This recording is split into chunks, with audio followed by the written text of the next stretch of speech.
ہاں حضرت طلحہ بھی جنگ چھوڑ گئے, انہیں تو مروان نے قتل کیا.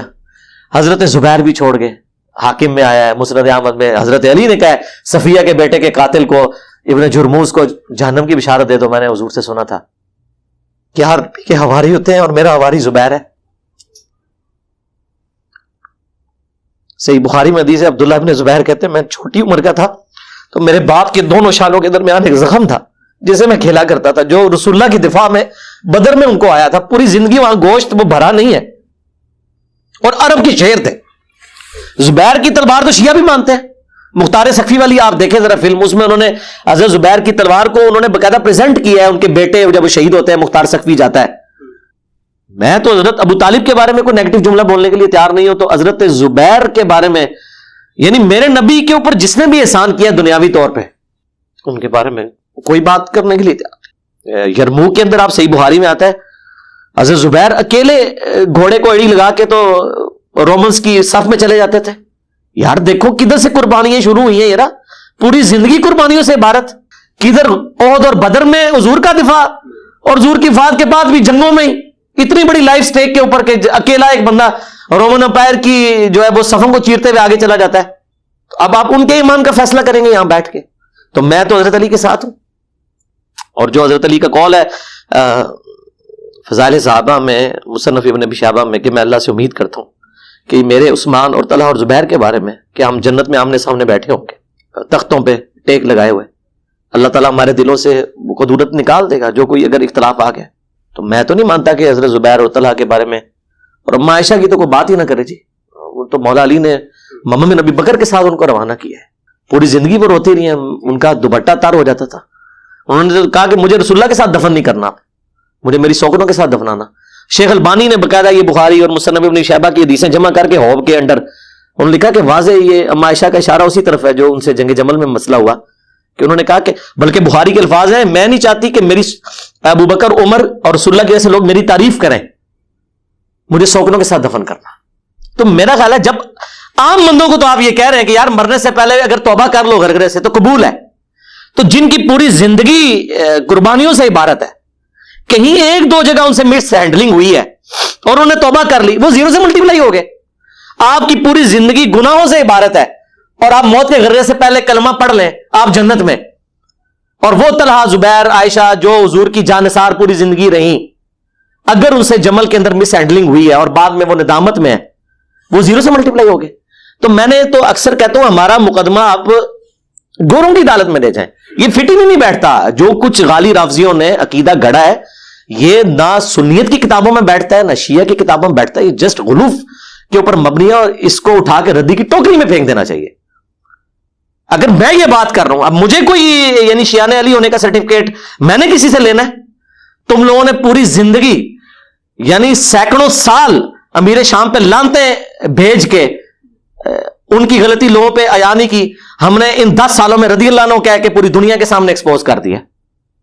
ہم سے زیادہ کون غدیر خم کا مقدمہ لڑ رہا ہے؟ لیکن ہم منصف مزاج ہیں. وَلَا يَجْرِمَنَّكُمْ شَنَآنُ قَوْمٍ عَلَىٰ أَلَّا تَعْدِلُوا اعْدِلُوا هُوَ أَقْرَبُ لِلتَّقْوَىٰ. کسی قوم کی دشمنی آپ کو اس پہ نہ ابھارے کہ آپ انصاف کا راستہ چھوڑ دیں. انصاف کا راستہ یہی ہے کہ یہ سابقون الاولون تھے, اہل جمل, بڑے پکے ٹھکے مسلمان تھے, ان میں کوئی شک نہیں ہے. ایک آدھ اس طرح کی مس ہینڈلنگ کے بعد پھر جب رجوع بھی ہو جائے تو پوری زندگی کسی کے زیرو سے ملٹیپلائی نہیں ہوتی. کافروں کو تو آپ بشارتیں دے رہے ہیں, کوئی کلمہ بھی پڑھ دو مرنے سے پہلے تو سارا کچھ. اور قرآن میں لکھا ہوا ہے کہ اگر کوئی شرک سے بھی توبہ کر لے ہم گناہ بھی نیکیوں سے بدل دیں گے. سورہ فرقان آیت نمبر 70. تو کیا حضرت عائشہ طلحہ زبیر کی توبہ نے ان کی اس غلطی کو نیکیوں سے نہیں بدلا؟ شرک اگر نیکی سے بدلا جاتا ہے, شرک سے تو چھوٹے ہی گناہ ہے نا امام وقت کی بیعت سے ہٹنا. تو اس لیے ہم تو اس اعتبار سے اہل سنت کے منہج کو بالکل 24 کیرٹ سونا مانتے ہیں. اس سے مراد کوئی بریلوی دیوبندی اہل حدیث یا وہ سنی وہ والا نہیں, میں اہل سنت کے منہج کی بات کر رہا ہوں جو ہم ائمہ کو مانتے ہیں. سیدھی سی بات ہے. صفین والوں کے بارے میں کیا ہے؟ وہ بھی جی مسلمان ہے. دیکھیں مولانا کہہ رہے ہیں کہ میں نہیں, سابقون الاولون تو نہیں ہے, سابقون الاولون نہیں ہے. وہ تو سارے وہ شامی تھے پہلے, وہ مطلب میں ان کے لیے سخت صحابہ کی کس کیٹیگری میں آپ ان لوگوں کو رکھتے ہیں؟ کن کو؟ یہ صفین والوں کو. نہیں صفین والے تو صحابہ ہم ان کو مانتے ہی نہیں سوائے چند ہے کہ حضرت عمر بن عاص ہو جائیں, مغیرہ ابن شعبہ ہو جائیں, باقی کدھر صحابی تھے؟ نعمان بن ثابت، باقی تو سارے وہی تھے وہ جس طرح دماغ بند کیے ہوئے تھے رومنز نے ان کے، اور وہ حضرت عثمان کا خون آلود کرتا وہاں پہ جا کے لٹکا دیا وہ نعمان ابن بشیر نے رضی اللہ تعالیٰ عنہ. ہم تو احترام سے ہی نام لیں گے. اور وہ ایک پورے کا پورا ایک مقدمہ اس پہ کھڑا کیا. وہ بیسیکلی سارے وہ رومنز جو تھے نا وہ لائی لاگ لوگ تھے، پہلے وہ لگے ہوئے تھے ان کے ساتھ. حضرت معاویہ ایک گڈ ایڈمنسٹریٹر تو تھے، انہیں پتا تھا کہ ان کی بات کس طریقے سے ماری جا سکتی ہے، تو وہ ادھر جامعہ دمشق میں وہ کرتا خون آلود لٹکا دیا اور کہا جی ہم نے قصاص عثمان لینا. یہ تو ان لوگوں نے تو آخری درجے تک کوشش کی ہے قتل عمار کو بھی چھپانے کی، کیونکہ وہ تو سارا پول کھل گیا تھا وہاں پہ. تو وہ اس لیے، اور پھر دوسرا وہ حجاز سے بہت دور علاقہ تھا نا، وہ لوگ ان تک پیور دین پہنچے ہی نہیں ہوا تھا. وہ کلمہ کو مسلمان تھے نا. دین کی جو ایسن تھی یا مدینے میں تھی یا اس کے بعد تھی تو عراق میں جہاں حضرت علی شفٹ ہو گئے تھے. وہاں تو اتنے جگہ صحابہ تو ہے ہی نہیں تھے نا. ابو درداء گئے، لیکن ابو درداء بھی آپ دیکھ لیں ان کے ساتھ بھی کیا ہوئی ہے، ان کا بھی تو پوری زندگی کوئی پیچ اپ تو نہیں بنا حضرت معاویہ کے ساتھ.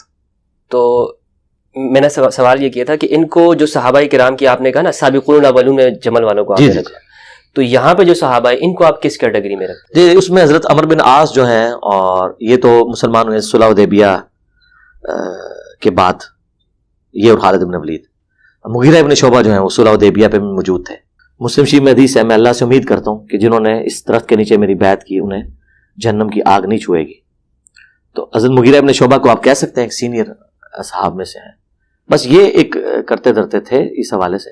اور مغیرہ ابن شعبہ بھی یار کیا بات کریں، تو پوری زندگی تو حضرت علی کے شیعہ رہے ہیں. آپ کو پتہ ہے نا حضرت علی کے بڑے مخلص ساتھی تھے. یہ مہاجرین نہیں ہے، یہ انصار نہیں ہے، یہ نہیں ظاہر ہے وہ تو نہیں ہے، ٹھیک ہے. السابقون الاولون بھی نہیں ہے، ہاں لیکن طلقاء بھی نہیں ہے.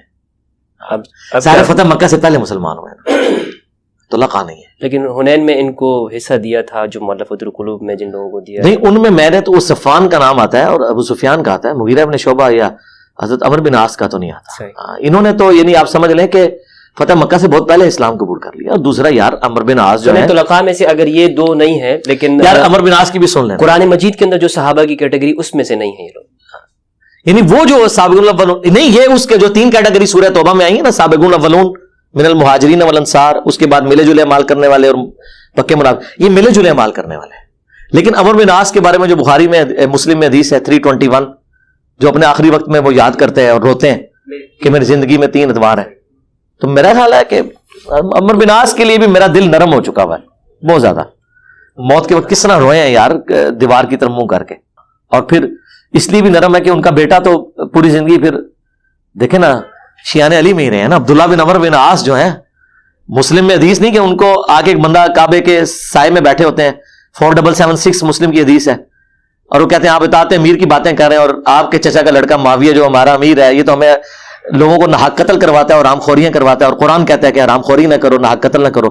تو وہاں عبداللہ بن عمر بن عاص کیا کہتے ہیں؟